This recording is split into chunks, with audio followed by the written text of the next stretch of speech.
What is going on, everyone? Casey here, Virginia Gameday. Checking in. It is the best time of the year. College basketball is in full swing. It spreads. We sleep in May, all that stuff. Checking in on Wednesday today. It was a tough loss for us on Monday at Virginia Tech, but it was a crazy environment, right? That's probably the toughest environment we've seen all season. Well, maybe Duke. James Madison was pretty rocking, but that was crazy. I mean, that was wild. People have commented on it since Monday about how crazy it was, and it was an imposing place to be playing. They were all over Kihei, and it was Kihei versus 10,000 people. Haven't also spoken on Georgia Tech. I'm not going to talk much about Georgia Tech. It was a game we were supposed to win. We did win. Took care of business. We did what we were supposed to do, but we hadn't. That happened since the last time that we spoke. So we're still in conversation. I don't want anyone to panic. That was a good Virginia Tech team that was they're darlings in the analytical world. They're 28th in KenPom right now. So that definitely they didn't want to lose to us because of our kind of shoddy ranking, but it's not that bad for Virginia that they lost. We pretty much stayed flat, right? We went in as the 76th KenPom team, came out basically in the same spot. So no need to fret. We won 4 in a row, right? And then we lost to Tech. A couple of weeks ago, we were trading games. Win, loss, win, loss, win, loss. We got ourselves in the bubble conversation. We beat Duke. We beat Miami. We beat the 2 best teams in the league. We got ourselves into the conversation. So we can't be too down on them for losing at Virginia Tech in such a crazy environment, especially when it was so bad for so long. Remember NC State, okay? Remember how bad you felt after NC State? Because I remember that feeling. Like we were down in Raleigh, and it like hurt my soul. Couldn't even enjoy myself. So yeah, like I said, the best time of the year right now, college basketball. I've been watching a ton of college basketball. I'm sure y'all have too. Tech was a great environment for comparatively to the rest of the nation. I want to give a shout out to Dunkin' Donuts Center and Providence's place. They've had some really, really raucous crowds recently. I'm happy for them. They lost last night to Nova, but they're packing that place out, and packing the dunk out and making it tough for opponents to come in. If you haven't watched a lot of Big East basketball, make sure you do yourself a favor and check in some Big East basketball. It's just like a different brand. Assembly Hall, watched Wisconsin and Indiana last night. That was a really good place to play. They kind of have the, like Tech, they have it's at a real steep angle. JPJ is kind of more like a professional stadium almost, where these places are like a pit. I remember in high school, I played in New York at Monticello High School. They called it the pit. It was just one side, stands on one side, and then a court. And it was just real steep. It was crazy. They would get all over you. Who else? Tennessee, another great environment. They just knocked off Kentucky. So college basketball is in full force right now. We're in the full throes of college basketball season. It's our time to shine as college basketball fans. There's nothing better. Can't wait for conference tournaments, NCAA tournament, and just hope that Virginia is there. But even if they don't, that Duke game was awesome. Duke game was awesome, and there's a lot of stuff to be happy about this season. I think we are going to get to the tournament, but it's been a fun season regardless, and just watch as much college basketball as you can. Take in all the different brands, all the different styles of play, all the different atmospheres. It's amazing. So let's get to a little bit of the numbers from Virginia's game against Tech. It was so odd, right? Have you ever seen Virginia, not even just Virginia, any college basketball team not hit a single three-pointer throughout the game? It was one of the major talking points of the game.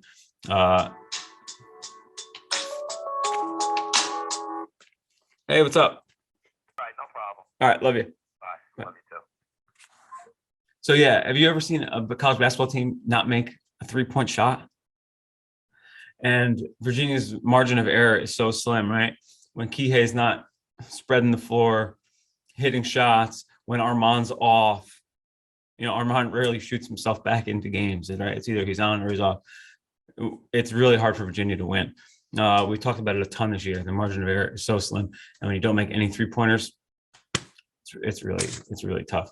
Virginia lost the turnover battle too. They had 10 turnovers. That's kind of a magic number for Virginia. If they have 10 turnovers, the win-loss record isn't great.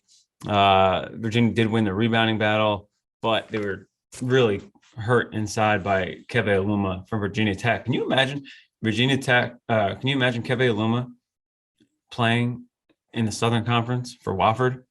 That's where he came from. So you had Storm Murphy making these beautiful pocket passes to Keve Aluma on pick and rolls, and these guys were playing at Wofford 2 years ago. It makes me, when I'm watching Michael Parsons in the NFL for the Cowboys, I'm thinking, I cannot, professionals can't block him, how the fuck did dudes in the Big Ten block him? That's what it reminded me of. But yeah, so they won the rebounding battle, but I feel like they lost the inside battle, particularly in the second half. Let's get to the score first. So Virginia lost 62-53. You see that 9-point difference there, but it was really a close game. Virginia tied it up with 5 or 6 minutes left on that monstrous Reese Beekman slam, and then kind of lost the game down the stretch. It was close though. Virginia led by 5 in the first half, went into halftime with the 29-25 lead. And then the second half, as we've seen a couple times this season, it just slipped away. Virginia Tech came out of the break executing very crisp, backdoor cuts, pick and rolls, nice passes. Virginia was a little bit off on their defensive play, and I feel like the second half is when the crowd really started hitting a fever pitch and really started getting tough for Virginia. Keve Aluma went on a run here. Keve Aluma dunk, Keve Aluma free throw, Keve Aluma dunk, Keve Aluma layup, Keve Aluma free throw. So it was 31-27 Virginia after a Reese Beekman jumper with 18:35 left. And then it was basically the Keve Aluma show. And by the time he was done, it was 35-31 Virginia Tech. Virginia only had 2 blocks, Tech had 6, equal on steals. And you can't not talk about the free throws. Virginia was outshot 21-12 at the free throw line. And some of the officiating, I'm not a guy who complains about officiating, but some of the officiating was getting Tony fucking hot. And I mentioned no 3-pointers was a big talking point after the game. Officiating and Tony Bennett getting fired up was another big talking point on social media after the game. Tony Bennett, clear as day on national television, ESPN game, for screaming at the ref. That's bullshit for everyone to see. He was heated. And then later in the game, the ball went out of bounds. Wasn't sure who they went out on. Tony walked him to the replay booth to make sure that he let him know what was up on the way there. And so it was a frustrating game for Tony, a frustrating game for everyone. But yeah, you can't not talk about the free throws. All right, so let's get to the individual numbers here. Jaden Gardner, 17 points on 7 of 17 shooting, 14 boards, 2 dimes. Jaden came out in the first half, getting second chance points, hitting long jumpers, getting to the free throw line. It's a little bit off in the second half. First game, he was challenged by Mutz, down low, banging. He was challenged by Mutz, down low, banging. And then he got challenged in the second half by Mutz, and it's like Jaden took the bait and wanted to, bow up and bang with him down there. And that sped him up, and therefore it kind of took him out of his game. So Jaden definitely had a rough second half, but finished with 17, 3 turnovers. Great first half, sloppy second half. Reese Beekman, 10 points, 4 of 7 shooting, only 1 3. 4 dimes, 2 rebounds in 38 minutes. Reese and Jaden both played 38 minutes. Reese had that monstrous dunk, and that was like the epitome of Reese. He could get to the cup when he wants, but he's still not to the point where he's comfortable going to the cup all the time. And I know they want to run the offense, etc. But man, when we need a bucket and we go to in the second half and we were going to Jaden, I'd almost like it to be Reese, who's the guy who's, breaking down the offense, maybe a clear out on the right side, something like that. Armand Franklin, 9 points, 4 of 8, over 3 from 3, 1 of 3 from the free throw line. He had an off game. Defense much improved though. Same with Jaden. Tony's commented on that. Kihei looking at Kihei in the Duke game versus Kihei in the Tech game, it was like watching two different guys. Something seemed a little bit off. The crowd was on him. I get that. 1 of 4 from 2, 0 of 5 from 3. Wasn't as aggressive and playing free and easy, like I mentioned in earlier games when he's had success. Wasn't playing with that loosey-goosey, super duper confidence. That's okay. I'm sure next game he'll be fine. But it was just one of those games where it was a wild environment, and he wasn't at his A game. Poppy, 20 minutes, 4 points, 5 boards. Him and Caden. Caden played a little bit more this game. Caden was definitely one of the bright spots in this game. Gave us a lot of momentum when we needed it. Remember, in the first Tech game, it was Poppy who was the one who kind of saved the day and was banging around on Aluma and made it possible for us to win. Caden, 22 minutes, 11 points, 4 of 7 shooting, 3 or 4 from the line, 6 boards, 1 block, 1 steal. He's going to be, him and Reese are going to be the stars of this program next year. Moving forward, I can see them taking monster leaps in the years to come. You can see it. They have all the talent in the world. Malachi, another game where he got good minutes, 8 minutes, typical of Malachi's stat line, didn't do a ton, didn't shoot a lot, but he just came in, gave him solid minutes, didn't turn the ball over, did his job, and gave the guards a blow. Cody could have used some of those Cody 3-pointers tonight, but 5 minutes, didn't have any stats across the board. So those are the players' numbers. 22 of 46 and 2, 0 of 9 from 3, 9 and 12 from the free throw line. Tough loss, but listen, it's not the end of the world. We know that. We've got a lot of big games coming up, and let's go through where they are rankings wise after the loss. So before the loss, they were 76 in KenPom. Now they're flat. In the net, they were 77th before the game. Now they're 79th. In the BPI, they were 58th before that. Now they're 59th. So we're not losing much here. In the Sagarin rankings, 55 before the game, 57 now.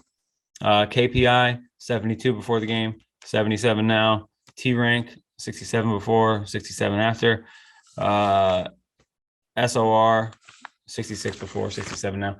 So not a whole lot of movement there, and I think it's an acceptable loss. As far as resumes go, we want to beat our rivals, etc. But as far as resumes go, it's an acceptable loss on the road against a top 30 team.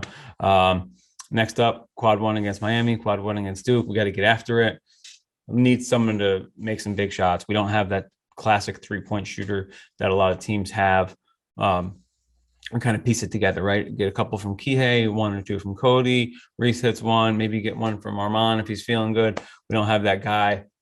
And, Kihei shoots a good percentage and all, but he can't get it off whenever he wants. So, I don't know if we have that guy on our team. We may in one of the younger dudes, but we need the defense first. So I don't know if Armand's gonna hit one of those hot streaks and kind of take off like he did last year in Indiana, or what, but I'd love to see it. Armand shooting 25% from 3 this year. Kihei shooting 36.3% this year. Reese shooting 33%. Cody shooting 38%. And then Tane also 38%, but much lower volume. Most of them came in one game. Going around the bubble here in off of ESPN. So the locks in the ACC right now are Duke, still with work to do. Wake Forest, Miami, North Carolina, Notre Dame, Virginia, and Virginia Tech. I think we're going to be pleasantly surprised when the tournament selection comes out and how many teams we get in. I look at the league right now. Wake Forest definitely a tournament team. Miami's definitely a tournament team. North Carolina's definitely a tournament team. Notre Dame's definitely a tournament team. And Virginia Tech still have a little bit of work to do. I can be impartial, and I think Virginia's going to do it. I think even Tech's going to do it. I think everyone that's on the bubble is going to get in. Some of the other bubble teams, like from the Big 12, I don't see K-State getting in. Don't necessarily see Creighton getting in. I'm looking at these now. Rutgers, I think, will get in. So still a whole lot to figure out. Make sure you taking in your college hoops. There's a website called bracketologist.com. You can see all of these rankings all in one shot for any team. It's got the projected bracket, tournament cutoff, a whole lot of fun stuff. It's really a great tool. It also has the polls where you can see each individual voter's submission. And I learned of this because on the locker room access message board, someone posted that someone had Virginia ranked 22nd. And that's where we got our points from this week in the AP poll. So it's pretty cool. Bracketologist.com, collegepolltracker.com, they're all part of the same company. Got a baseball season coming up. So make sure you get out to the dish this year, watch the boys. They went to College World Series last year, got a lot of guys back this year in terms of new recruits, a lot of people coming in as first years. They were picked second in the Coastal Division in the preseason ACC poll. They were picked number 5 in Baseball America's preseason rankings. So they got some studs. Kyle Teal is kind of DH last year, did a little catching when Logan Michaels was hurt, but he's an absolute stud. He's going to be a pro one day, and he's someone you want to watch. Matt Wyatt, really good arm. Brendan Neek. They have a lot of good arms, a lot of guys coming back. And this year we're going to actually have a lot more fans in the stands than last year. So get out to the dish, support your boys. I'm going to try and get Big Donkey on for next episode to kind of preview the season, talk about last year's run to the College World Series. So Virginia Gameday on Instagram, virginiagameday.com, Slacky Brown Media on YouTube. That's where all the Virginia Gameday content is housed at. Thank you so much for checking us out. Go Hoos.